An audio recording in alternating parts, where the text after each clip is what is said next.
Salut! C'est le moment de faire le bilan de mon année 2024. Et si j'ai l'air très contente, c'est parce que vous savez qu'aujourd'hui, je m'apprête à vous servir la plus grande montagne de statistiques livresques possible. Mais ce sera pas tout parce qu'on va également faire un bilan de ma chaîne YouTube, un bilan d'écriture et un bilan de vie personnelle. 2024 a définitivement été une des années les plus mouvementées de ma vie. On va commencer à parler tout de suite.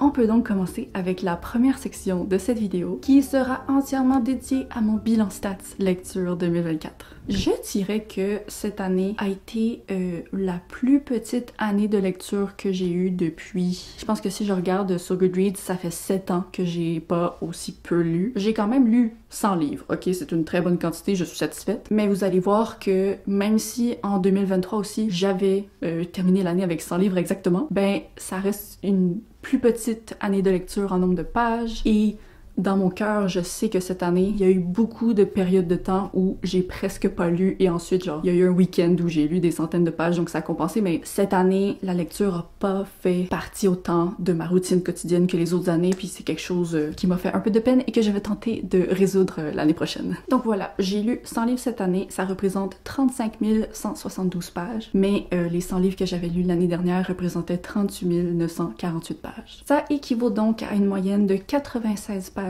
lues par jour versus 105 pages en 2023. Et habituellement, j'ai toujours essayé de maintenir les 100 pages par lu dans ma vie par jour parce que c'est le rythme qui me fait le plus de bien. Tu sais, là, juste pour préciser, c'est pas important la quantité de livres qu'on lit dans une année. Si j'en lis 20, 50, 70, 90, ça change absolument rien à ma valeur en tant que lectrice. Mais la lecture, c'est quelque chose qui me fait du bien, puis ça me fait chier de voir que la seule raison pour laquelle j'ai pas lu plus, c'est uniquement parce que j'ai pas pris le temps de lire alors que ça m'aurait fait du bien. Donc voilà, sinon, en moyenne, les livres que j'ai lus faisaient 352 pages chacun. Maintenant, on va parler de mon année de lecture en termes d'appréciation. Quelle est la moyenne de notes que j'ai donnée en 2024? Et là, les amis, on est dans la catastrophe. Ma moyenne en 2024 est de 3.3 étoiles. En comparaison, l'année dernière, c'était 3.43, ce qui était mieux, mais même encore là, il y a des années où je réussis à atteindre le 3.5, peut-être même 3.6. Donc cette année,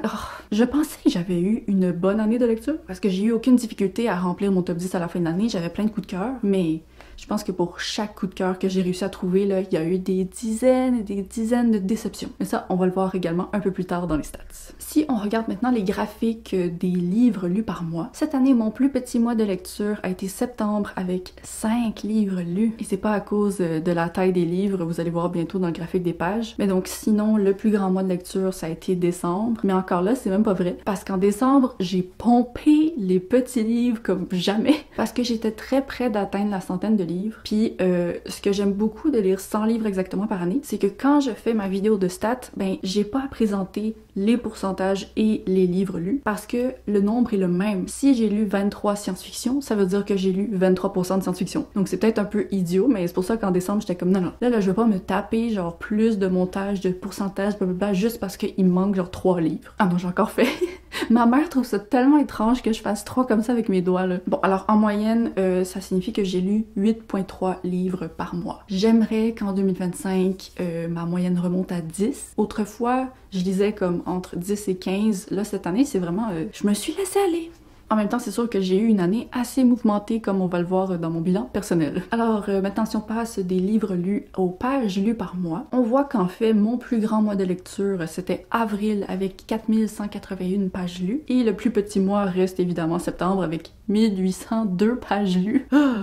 Même pas atteindre les 2000, là, ça me... Puis encore là, je rappelle, c'est juste parce que je sais que plus je lis, plus j'ai des moments avec moi-même où je suis calme et je me repose. Donc c'est pas une question de genre, si tu lis moins de 2000 pages par mois, non, c'est que je sais que j'ai pas pris soin de moi, là. Ça signifie donc que j'ai lu en moyenne 2931 pages par mois. Maintenant, si on va voir les moyennes de notes que j'ai données par mois. Mon meilleur mois de lecture a été octobre avec 3.89 en moyenne. On a besoin de plus de mois comme ça, ok? Parce que si on regarde le reste, là, on a littéralement 2 mois, 3, qui étaient sous les 3 étoiles, avec le mois d'août à 2.89. Je sais pas pourquoi j'ai pas remarqué février à 2.84 en finement. Puis c'est pas parce que j'avais lu juste quelques livres et ils étaient tous mauvais. J'avais lu 9 livres et la moyenne, c'est 2.89. Vraiment, cet été, là, si vous regardez juin, juillet, août, ça va pas bien, ça va pas bien. On me souhaite un été plus positif l'année prochaine, s'il vous plaît. Maintenant, si on regarde la répartition des notes que j'ai données, moi, dans la vie, je préfère donner des .25, .5, .75, parce qu'au fil des années, j'ai eu besoin d'un peu plus d'exactitude pour comme différencier les livres lus. Donc, la note que j'ai le plus donnée, et ça m'étonne beaucoup, c'est le 4 étoiles avec 15 livres. On aime ça, quelque chose de positif comme ça. Par contre, on aime un peu moins le fait que la deuxième position revienne aux 2.5 étoiles avec 13 livres. Mais donc, ça, ce sont les notes individuelles. Mais si on sépare vraiment les notes par genre 1 étoile, 2 étoiles, 3 étoiles, 4 étoiles, voici les nombres dans chaque catégorie. Donc, il y a 6 livres qui sont atterris dans les 1 étoile cette année, 29 dans les 2 étoiles, 29 également dans les 3 étoiles, 40, c'était 30, dans les 4 étoiles et plus, et 6 livres qui ont eu 5 étoiles. Je sais que j'ai eu une mauvaise année de lecture niveau appréciation avec la moyenne et tout, mais quand même, de voir 40 livres dans les 4 étoiles... Là, je vais avoir l'air très positif sur mon année de lecture, mais c'est parce que c'était pas 40, 4 étoiles, c'était 30. 6, 5 étoiles, je sais pas, j'ai quand même l'impression que c'est pas si mal que ça. Mais en même temps, après ça, j'ai vu hier la vidéo stats de Elise de Book and a Cup et sa moyenne d'appréciation, elle et moi on vit sur 2 planètes différentes, ok? Puis spoiler alert, sur sa planète à elle, on s'amuse vraiment beaucoup plus que sur ma planète. En tout cas, on passe à la prochaine stat.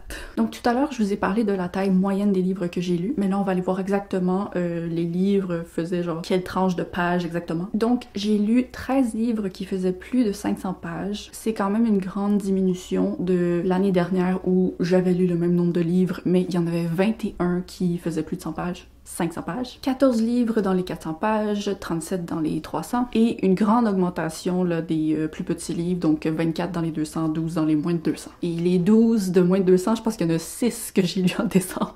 Maintenant, si on passe au format des livres que j'ai lus, cette année, ça a été la grande réduction personnelle des livres audio. Donc, j'ai lu 33 livres papier, 20 livres audio et 47 e-books. Habituellement, les livres audio, j'approchais plus autour des 40 par année. La raison pour laquelle j'en ai beaucoup moins écouté cette année, c'est parce que j'ai démarré 2024 en faisant mon vlog où je chronométrais mes lectures pendant 24 heures. Et j'ai réalisé que je lisais beaucoup plus vite que je pensais et que même en écoutant un livre audio à genre vitesse x2, ça me prenait quand même 2 à 3 fois plus d'heures lire le livre audio que le lire avec mes yeux. Donc j'étais comme, ah ben peut-être que je devrais juste prioriser la lecture avec mes yeux. Mais le problème qui s'est produit ensuite, c'est que pendant l'année, j'ai pas nécessairement créé les espaces de temps lecture pour lire davantage avec mes yeux. Et à la place d'utiliser les moments genre où je fais la vaisselle, le ménage, où je veux marcher pour écouter mes livres audio, ben j'écoutais des podcasts à la place. Donc oui, ok, je lis plus vite avec mes yeux, mais avoir un livre audio constamment en cours dans ma vie quotidienne, ça me fait quand même découvrir plus d'histoires au final. Donc je vais peut-être essayer d'en ramener un peu plus en 2025, mais dans tous les cas, je pense qu'il faut juste que je priorise plus la lecture, genre, de façon générale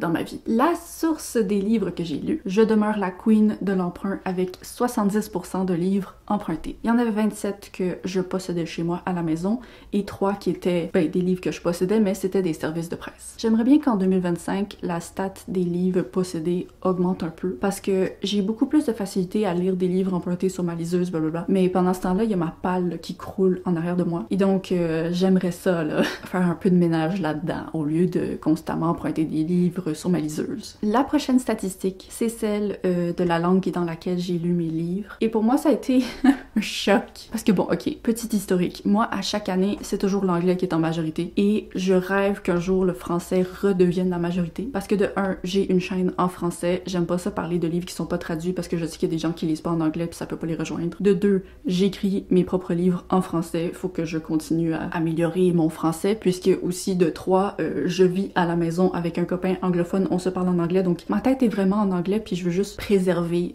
mon français. Et donc cette année-là, j'étais certaine que j'avais enfin réussi à lire plus de français, parce que j'ai lu plein de livres québécois pour le gala du roman québécois de MAPS. Est-ce que je les ai aimés? Non, mais je les ai lus. Et c'est ça, j'étais certaine qu'on avait réussi. Hélas, j'ai lu 47% de livres français et 53% de livres anglais. Je suis quand même contente que l'égalité soit presque atteinte, mais je sais que ça serait très difficile pour moi une autre année de faire mieux que cette année, donc là je suis un peu découragée. Je pensais que c'était en 2024 là, que ça s'était produit. Maintenant pour ce qui est de la tranche d'âge des livres que j'ai lus, il y a 88% des livres qui entraient dans la catégorie adulte et 12% qui étaient dans le jeune adulte. À chaque année c'est un peu similaire, j'ai pas vraiment de désir de changer quoi que ce soit, donc on passe à la prochaine stat. Et là j'étais vraiment curieuse de voir ça allait être quoi le résultat de mes genres littéraires lus, parce que j'avais l'impression que j'avais beaucoup délaissé cette année mes deux genres littéraires qui avaient toujours été au top du sommet à chaque année, soit la science-fiction et le thriller. Et en effet, si on regarde là, le classement, au sommet, c'est le contemporain et la fiction générale avec 24%, mais la science-fiction est quand même en deuxième place avec 21%. Ensuite, on a fantasy fantastique, le thriller et l'horreur, c'est en quatrième position, en égalité avec la romance. Ok, j'ai lu autant de thrillers que de romances, moi. Ok. Et ensuite, j'ai lu 3 non-fiction, 2 romans historiques. Je suis en paix avec cette proportion parce que je découvre vraiment beaucoup de coups de cœur dans le contemporain et la fiction générale. Donc même si la science-fiction demeure mon genre littéraire préféré, je trouve que le contemporain, c'est quand même une bonne source de bonne lecture pour moi. Alors qu'à la science-fiction, oui, j'ai des énormes coups de cœur, mais j'ai aussi des énormes flops. Intéressant, intéressant. Le thriller, à mon avis, va continuer à descendre malheureusement parce que de tous les genres littéraires, ben peut-être la romance aussi, mais de tous les genres littéraires, c'est celui que j'ai le plus de difficultés à trouver des bonnes lectures. Tu sais, quand je donne un 3.5 étoiles à un thriller, c'est qu'il y a quelque chose de miraculeux qui s'est produit. Je trouve ça nul parce que j'ai d'énormes coups de cœur en thriller, des trucs qui ont marqué ma vie, mais je trouve ça juste trop difficile, maintenant que j'en ai lu plein, de réellement sentir que je perds pas mon temps en lisant d'autres. Je vais continuer à en lire, ce sera pas zéro, mais je pense pas que ça devrait redevenir dans mon top de genre lu. Maintenant, si on regarde l'ancienneté des livres que j'ai lus dans ma palle. Alors, je divise ma palle en paliers différents. Donc, par exemple, il y a le plus vieux livre de ma palle au 25e plus vieux et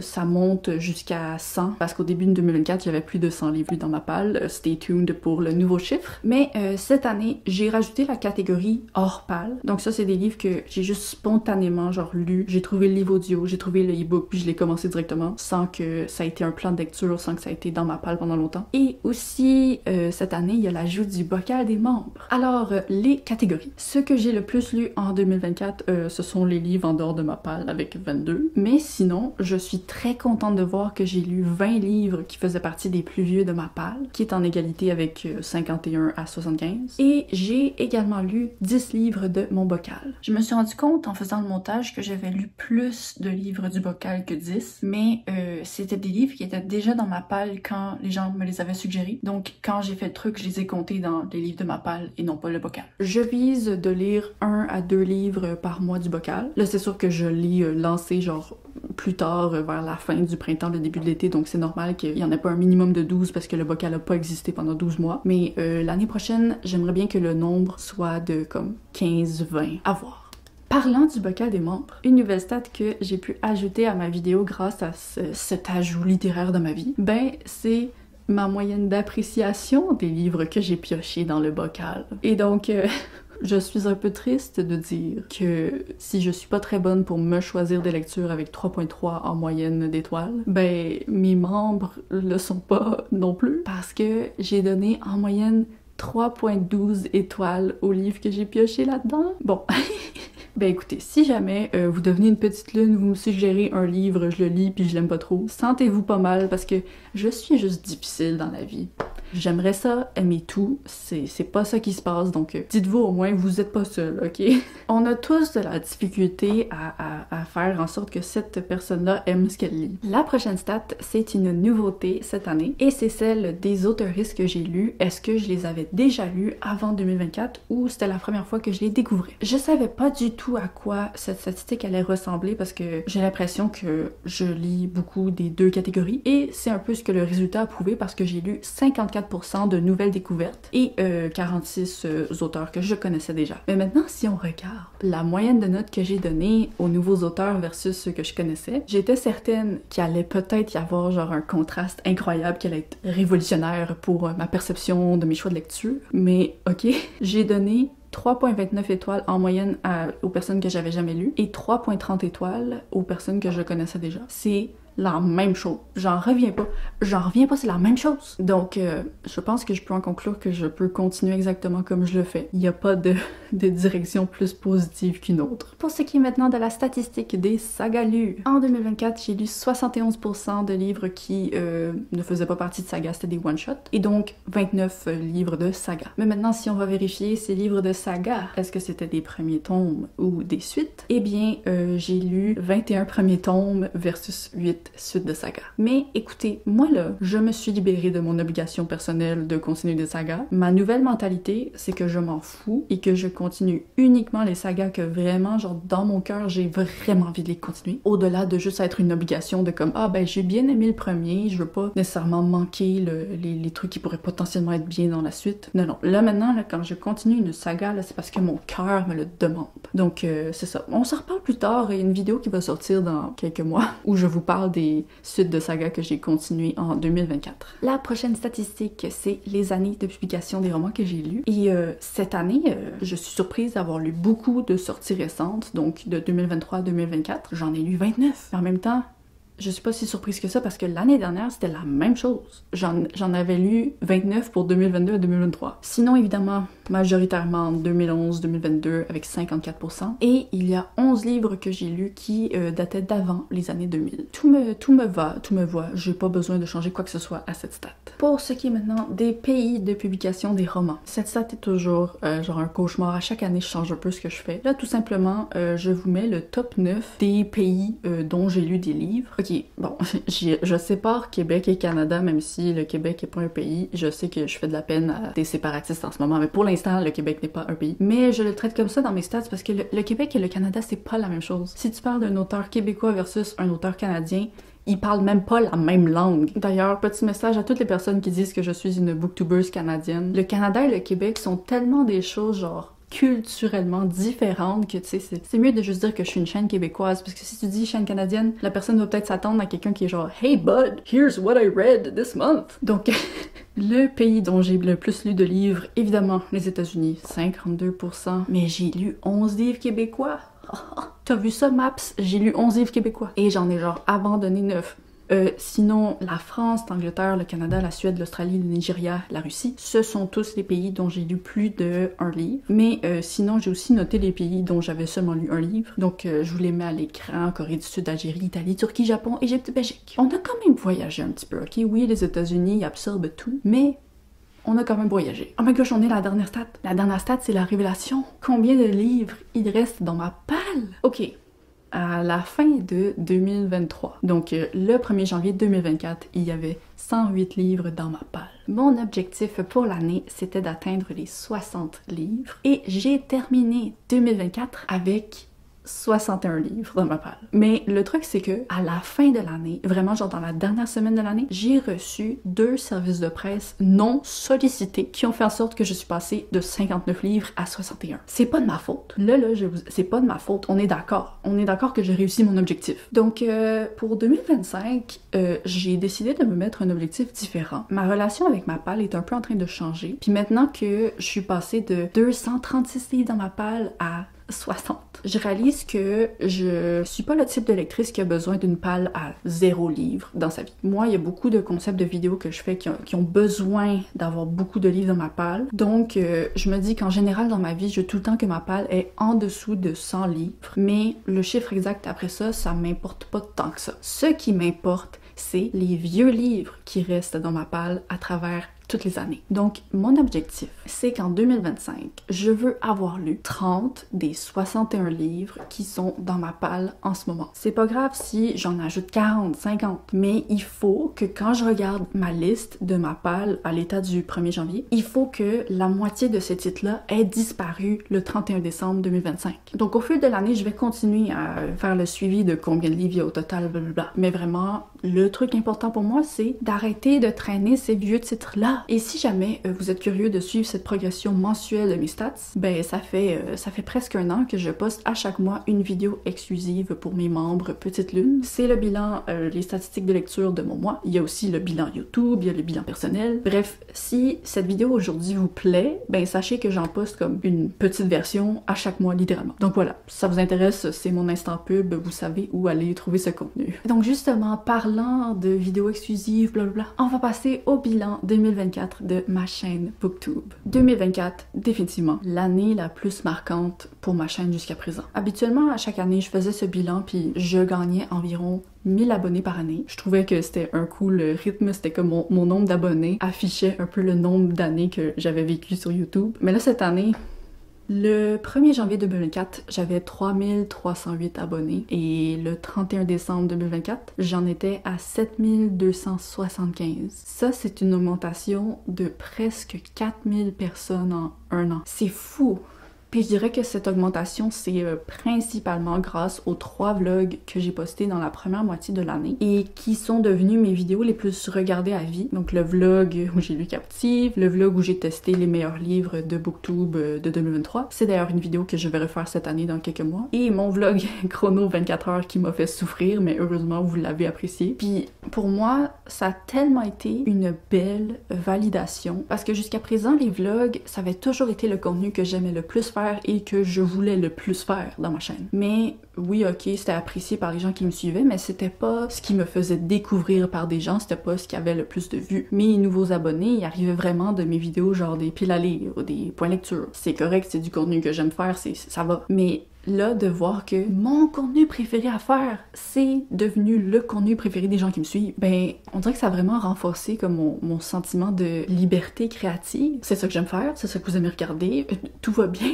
Ce qui est cocasse par contre, c'est qu'avec le vlog de Captive, j'ai reçu pour la première fois de ma vie des commentaires négatifs / haineux. J'ai même reçu mon premier commentaire négatif en espagnol. La fille m'a pondu un pavé pour défendre Captive en espagnol. C'est vraiment pas quelque chose qui m'a affecté les commentaires que j'ai eu sous cette vidéo. Parce que tu sais, moi, j'ai fait l'expérience de lecture en étant transparente sur comment je me sentais. Puis c'est pas l'avis des gens sur comment je me suis sentie qui va faire changer comment je me suis sentie ultimement. Puis oui, je respecte les gens qui pensent qu'on devrait pas poster des avis négatifs comme ça, blabla. Ils ont le droit de penser ça. Mais j'ai le droit de poster l'avis négatif, c'est tout. Puis honnêtement, la majorité des commentaires qui défendaient Captive étaient encore plus mal écrits que le livre en lui-même. Donc je vous avoue que ça n'a pas été très efficace pour me convaincre. Et shout-out particulier à la personne qui m'a dit que c'était vraiment irrespectueux de ma part que je dise ce truc en parlant d'un livre. Et donc j'espère qu'elle a pas regardé mon top 10 de l'année parce que ça signifie que j'ai été irrespectueuse envers tous mes goûts de cœur parce que genre ce truc est génial. J'ai beaucoup d'amour pour ce truc. En tout cas, je suis vraiment contente que la négativité sur ma chaîne soit vraiment comme enfermée dans cette vidéo-là, puis c'est pas sorti à l'extérieur. Bref, sinon pour continuer les statistiques de la chaîne. Au début de 2024, je vous avais dit qu'en 2023, j'avais pas eu une seule vidéo qui avait eu en bas de 1000 vues. Et je peux dire la même chose en 2024, mais non seulement j'ai pas eu une seule vidéo en bas de 2000 vues cette fois-ci, mais si c'était pas de l'unique vidéo, je vous parle de 100 livres en une phrase, j'aurais pu dire que toutes mes vidéos ont eu plus de 3000 vues cette année. C'est fou! Donc au total, la chaîne a reçu 231 042 vues. Et ça, c'est en postant beaucoup moins que d'habitude parce que cette année, je suis passée à un horaire de une vidéo 2 semaines. Si vous êtes curieux de savoir ce nombre de vues, ça représente combien en monétisation? Alors les pubs m'ont payé 1597 pour l'année. Et si on enlève la portion que je dois donner au gouvernement pour les impôts, ben ça donne 1166 $ pour l'année.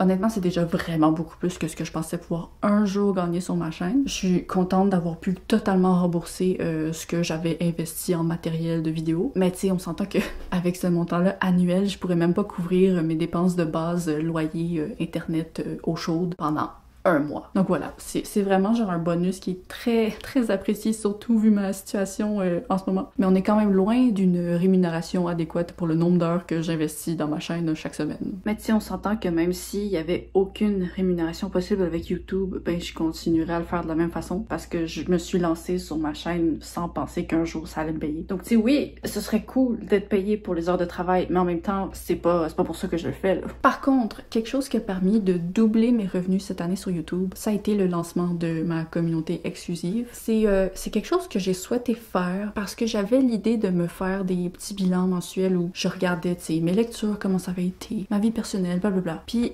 j'avais pas envie de faire ça, genre une vidéo officielle publique où j'allais me prendre la tête avec le montage puis m'assurer que tout était divertissant. Donc je me suis dit, ok, je vais lancer un abonnement. S'il y a genre 10 personnes qui regardent ces vidéos-là, pour moi ça vaut la peine de le faire en version filmée où je suis plus relax, je suis posée. Il y a du montage, mais c'est vraiment pas aussi demandant que mes vidéos comme ceci. Puis franchement, je trouve que c'est un ajout agréable à ma vie. Je me permets vraiment de parler beaucoup plus de façon transparente de mes pensées, de ma vie personnelle. Puis ça m'a permis pendant l'année de vraiment évaluer à chaque mois, genre qu'est-ce que je devrais changer dans mes habitudes pour arriver à ce stade-ci dans l'année où j'ai peut-être atteint ou pas mes objectifs de lecture de l'année passée. En tout cas, j'aime ça. Surtout en 2024, j'ai été particulièrement terrible pour répondre aux commentaires sous mes vidéos. Je vous avoue que on dirait que ma batterie sociale a pas nécessairement suivi l'expansion de ma chaîne. Donc, tu sais, j'arrive devant la vidéo, puis je suis comme, bon, j'ai de l'énergie pour répondre genre à 10 personnes. Puis je suis comme, attends, mais il y en a 40. Par contre, je les lis absolument tous, là. Ma batterie sociale, c'est juste affectée par genre l'action de répondre, mais je prends tellement de plaisir à les lire. Merci, continuez. Et donc, au moins, avec ma communauté, ben, je peux prendre le temps vraiment de lire chaque commentaire, de penser à qu'est-ce que je vais répondre, d'apprendre à connaître chaque personne. C'est sûr que là, on est rendu 50 membres, donc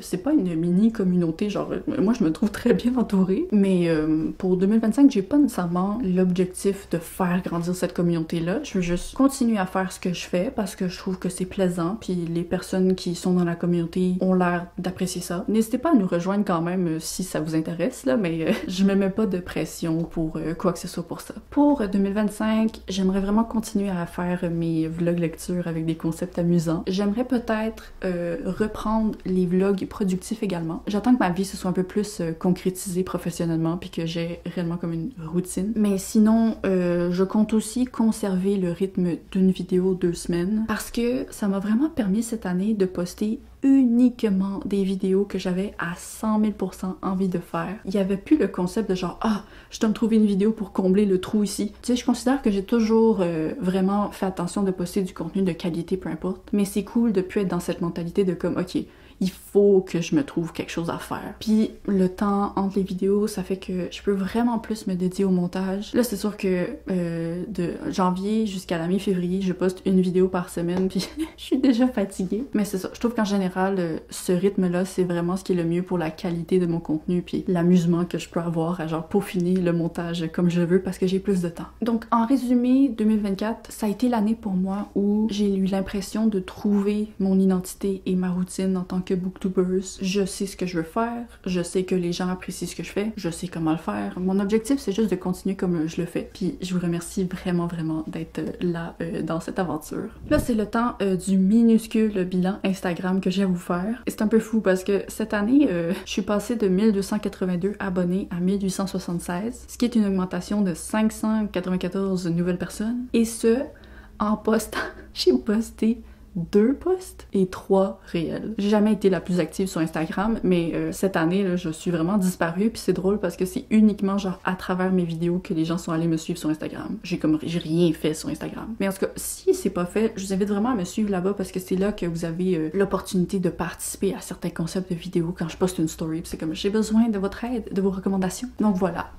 2025, est-ce que je vais être plus active sur Instagram au niveau des posts et des reels? J'ai toujours l'envie de l'être, mais YouTube me prend toute mon énergie. J'ai juste comme plus d'énergie créative pour mettre des trucs sur Instagram après le gros montage de vidéos qui fait qu'il y a des veines qui explosent dans mes yeux tellement je passe de temps à regarder mon écran. C'est donc tout pour les bilans des réseaux sociaux. Maintenant, on passe au bilan d'écriture. 2024, ça a été une assez grosse année d'écriture pour moi, ou plutôt je devrais dire de réécriture, parce que cette année, j'ai fait la 3e et la 4e réécriture de mon roman. La 3e, c'était du 25 février au 25 mai, donc 3 mois. Et la 4e, ça m'a pris un petit peu plus de temps parce que j'ai pris une longue pause. J'ai eu des vraiment beaux retours de bêta lecture qui ont tellement été utiles puis m'ont tellement permis d'améliorer ce que je faisais. Merci beaucoup Estelle, Karine et Camilla. Donc là, avec les derniers retours que j'ai eu sur ma 4e réécriture, parce que oui, je l'ai terminé le 30 décembre, là, mais ma superbe bêta lectrice l'a littéralement lu le 31 décembre jusqu'à 3h du matin. Ok, les gens disaient bonne année et puis elle était en train de lire mon livre. En tout cas, avec les derniers retours que j'ai eus, j'ai pu confirmer que j'aurais seulement besoin d'un 5e dernier tour de réécriture où il y aura des mini changements d'histoire, genre l'histoire va rester pareille mais il y a juste des petits trucs à ajouter et des corrections linguistiques. Donc mon plan, c'est de faire ça ce printemps. Je me donne du 15 février au 15 mai pour faire cette 5e réécriture et je l'enverrai en maison d'édition avant la fin du mois de mai. Je trouve ça fou de me dire qu'après 15 ans d'écriture, de projets inachevés, je m'apprête à envoyer mon premier truc à des maisons d'édition. En toute transparence, j'ai pas vraiment espoir que ça débouche parce que même si j'aime beaucoup ce que j'ai fait, j'ai vraiment écrit un livre pour me plaire à moi à 100%. Mais c'est très niché, ça se déroule en 1982 puis t'as du réalisme magique, c'est comme notre monde à nous mais pas tout à fait. Les règles de la réalité sont pas tout à fait respectées. Puis oui, il y a une histoire d'amour mais ça respecte aucun des codes de la romance. Et voilà, moi j'ai l'impression que ça va être difficile de trouver un éditeur qui est spécialisé dans ce type de truc, a le lectorat pour ce type de truc, est prêt à investir de l'argent pour publier ce type de truc. Mais en même temps, c'est pas impossible, on sait jamais. Moi, je me dis que ça va pas fonctionner parce que mentalement, ça me repose beaucoup plus de dire, ok, l'accomplissement que je fais cette année, c'est juste de l'envoyer. Le reste, ça existe pas. Je peux déjà passer à mon prochain projet. Si je reçois un oui, je vais vraiment stresser ma vie, mais comme l'important, c'est que je sois enfin rendue là dans ma vie. J'ai enfin terminé. Ben, il me reste la 5e réécriture, on s'entend que je vais la faire, puis je vais avoir enfin terminé un premier projet du début jusqu'à la fin, réécrit. Et c'est le livre que j'aurais jamais cru écrire. C'est tellement pas ce que je pensais que j'allais écrire, mais c'est tellement ce que j'aurais voulu écrire. Ça fait 4 ans que je travaille dessus. Puis je vais enfin pouvoir passer à quelque chose d'autre. J'ai aucune idée de ce que je vais faire par la suite parce que j'avais aucune idée de ce que j'allais faire avec ce livre-là. Puis c'est ça, je trouve que l'avenir de l'écriture cette année, c'est excitant. Je sais pas qu'est-ce qui m'attend. Si jamais vous connaissez des maisons d'édition québécoises ou alors françaises qui acceptent des textes de l'étranger, et évidemment seulement des maisons à compte d'éditeurs, donc pas des maisons d'édition qui acceptent 95% des manuscrits qu'ils reçoivent et qui mettent dans leur contrat une clause comme quoi l'auteur doit acheter X nombre d'exemplaires de son livre, ou genre débourser une somme d'argent pour être publié, et qui publie des romans style réalisme magique, littérature générale avec une dose d'irréel et d'étrangeté, ben n'hésitez pas à me les partager parce que j'ai pas vraiment fait de recherche pour l'instant. Il y a une maison d'édition québécoise qui serait mon rêve absolu. Je sais pas si ça va fonctionner, probablement pas, mais je vais l'envoyer à tout le monde. C'est l'accomplissement, je l'envoie, c'est ça l'accomplissement, c'est ça. Bref, ok, maintenant on peut passer au bilan de ma vie personnelle en 2024. Si vous me suiviez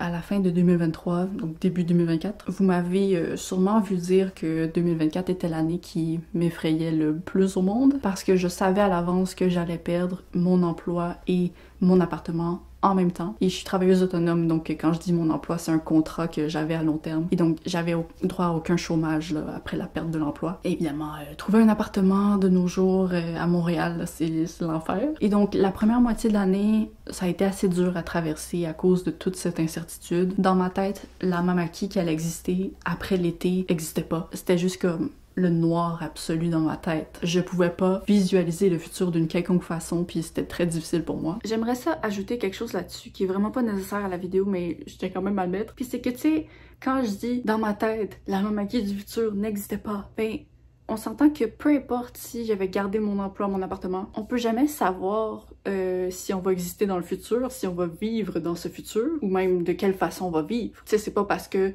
on pense pas qu'il y a des gros changements à l'horizon qu'il va pas nécessairement y en avoir. Donc, tu sais, quand je parle du fait que la Mamaki à l'horizon existait pas, ben elle existe jamais. Genre, je peux jamais savoir ça va être qui la Mamaki à l'horizon. Mais pour moi, cette année, c'était vraiment difficile de pas pouvoir me rattacher à la probabilité, tu sais, que je continue à habiter au même endroit, avoir le même travail. Là, non, j'avais même plus ces probabilités-là parce que je savais que j'allais les perdre. Mais miraculeusement, Don et moi, on a trouvé l'appartement idéal pour nous. On a beaucoup plus d'espace ici. Notre vie a pratiquement pas changé parce qu'on est resté à proximité des lieux qui étaient importants pour nous, des trucs qu'on fréquentait. Maintenant, je vois le ciel dans mon bureau. J'ai des grands parcs super beaux pas loin où je vais marcher, puis je me sens en contact avec la nature. Puis on dirait que ce miracle de cet appartement-là, ça m'a vraiment motivée à m'affronter à la suite. C'est sûr qu'il y a eu des défis qui sont venus avec l'appartement, notamment le bruit excessif de mes voisins la nuit, chaque nuit. Et le fait que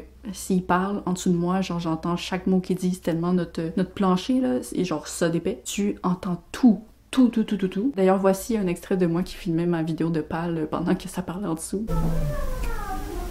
Puis le micro que j'utilise, il coupe vraiment les bruits de fond, donc imaginez en personne comment c'est fort. En fait, c'est un peu distrayant des fois, là. Je filme des vidéos pendant qu'ils sont en train de parler, puis je suis comme, je sais que vous les entendez pas, mais moi je suis Puis ça m'a fait un peu virer folle par moment, le bruit, surtout parce que ça m'empêchait de dormir à chaque nuit. Mais là maintenant, je me suis trouvé un ventilateur que je mets à côté de ma tête, sur ma table de chevet, puis ça masque tous les bruits, donc j'ai retrouvé ma stabilité mentale parce que j'ai retrouvé mon sommeil. Et donc, malheureusement, je pensais vraiment que j'allais terminer l'année en ayant réglé mon appartement et mon emploi, mais l'emploi, c'est pas réglé du tout. J'ai réussi à survivre jusqu'à présent parce que j'ai un petit contrat avec un centre bouddhiste où je fais le montage de leur enseignement bouddhiste, puis c'est vraiment pas beaucoup d'heures par semaine, mais c'est quand même cocasse. J'ai aussi finalement accepté de prendre des partenariats sur ma chaîne cette année. Ça me rend un petit peu inconfortable, puis on va s'en parler plus tard dans le mois, dans une vidéo discussion à propos de comme la professionnalisation de Booktube, mais c'était une aide financière que je pouvais honnêtement pas refuser présentement. YouTube aussi, tu sais, ça me donne pas beaucoup, mais c'est quand même à chaque mois genre un 200$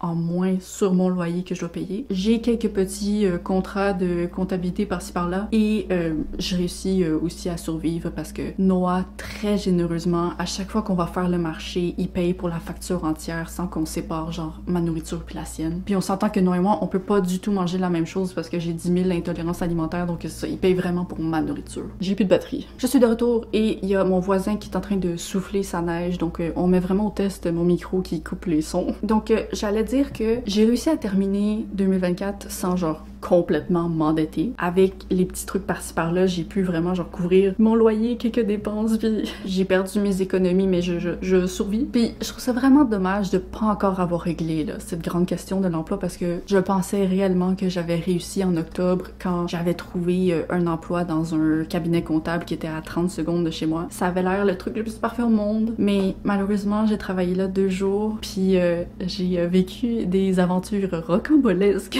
Mais je dois dire que j'entame quand même 2025 avec de l'espoir. C'est le premier hiver depuis plusieurs années où j'ai pas de dépression saisonnière. Je pense que le travail que je fais pour le centre bouddhiste, ça m'aide beaucoup, ça aide ma mentalité à chaque jour parce que je suis constamment en train de consommer du contenu qui m'aide à mieux considérer les états de mon esprit pour ce qu'ils sont. Dans les dernières semaines aussi, j'ai commencé à trouver plus de clients pour les services de comptabilité freelance que j'offre. Puis le plus gros point encourageant pour moi, c'est que ma santé en 2024 a vraiment connu des progrès incroyables. Je suis encore quelqu'un qui a chroniquement des problèmes de santé, tu sais, je peux presque rien manger, je suis étourdie en permanence, j'ai mal de la tête aux pieds presque quotidiennement, mais mon corps a enfin commencé à absorber de la nourriture et le nombre de crises digestives que j'ai a été réduit de, je sais pas quel pourcentage vous dire, mais tu sais, avant là, une journée sur 2, je devais passer genre 3-4 heures aux toilettes, je pouvais pas manger, j'étais incapable de fonctionner. Puis là maintenant, là, des crises comme ça, j'en ai peut-être genre une fois par mois. J'ai plein de petites crises, j'ai plein de petits problèmes, mais tu sais, les trucs qui m'empêchaient vraiment de vivre, là, que j'avais constamment, ben maintenant, c'est quand ça m'arrive, je me dis, hey, je suis vraiment chanceuse que ça fasse aussi longtemps depuis la dernière fois. Je remercie d'ailleurs la Mamaki du passé, ok, qui a conservé ses vêtements trop larges pendant 5 ans parce que je gardais espoir qu'un jour, j'allais réussir à pouvoir de nouveau les remplir et les porter. Puis heureusement, ok, heureusement parce que si j'avais pas gardé ces vêtements-là, j'aurais pas eu l'argent cette année pour me racheter une nouvelle garde-robe, donc ça m'a sauvé la vie. Merci pour l'espoir que tu as gardé. Salut, moi c'est Sous le ciel et le livre québécois que je vous recommande. Cette année aussi, j'ai réussi à faire des vraiment plus longs trajets en métro que ce que je pouvais faire auparavant. Je suis sortie vraiment plus souvent, ça s'est beaucoup mieux passé à chaque fois. Puis je sens que je deviens vraiment comme physiquement et mentalement plus forte qu'avant. Puis après 5 ans de faiblesse fulgurante où je disparaissais à vue d'œil, ben ça fait du bien. Je suis contente de terminer l'année sur une note positive comme ça. Même si j'ai pas d'emploi et j'aimerais ça être financièrement positive également. Donc je vais conclure cette vidéo avec ma vision pour 2025. Premièrement, cette année, je vais envoyer mon premier roman à des maisons d'édition. Je serais surprise que ça fonctionne, mais dans tous les cas, c'est un énorme accomplissement pour moi. Deuxièmement, cette année, je vais me trouver suffisamment d'heures de travail pour compenser comme le salaire hebdomadaire qui me manque pour survivre. Et je vais me garder suffisamment d'heures pour traiter YouTube comme mon travail à temps partiel, même s'il ne me paye pas assez pour être un travail à temps partiel. Et pour finir, cette année, je vais intégrer 1 heure de lecture obligatoire à chaque jour parce que j'ai le temps de lire. Il faut juste que je le prenne. Alors c'est tout pour cette vidéo. J'espère que ça vous a plu. J'aimerais savoir quels sont vos objectifs pour 2025 ou alors est-ce que vous avez des statistiques de lecture à me partager? Moi j'aime ça les statistiques. Je vous remercie vraiment d'avoir été là pendant cette année transformative et aussi merci d'avoir regardé cette vidéo qui sera longue je pense. Certainement longue à monter. Et ben j'espère que l'année qui vient sera positive pour nous tous. On se revoit la semaine prochaine pour une nouvelle vidéo à 10h30 pour le Québec et 16h30 pour la France. Bye bye!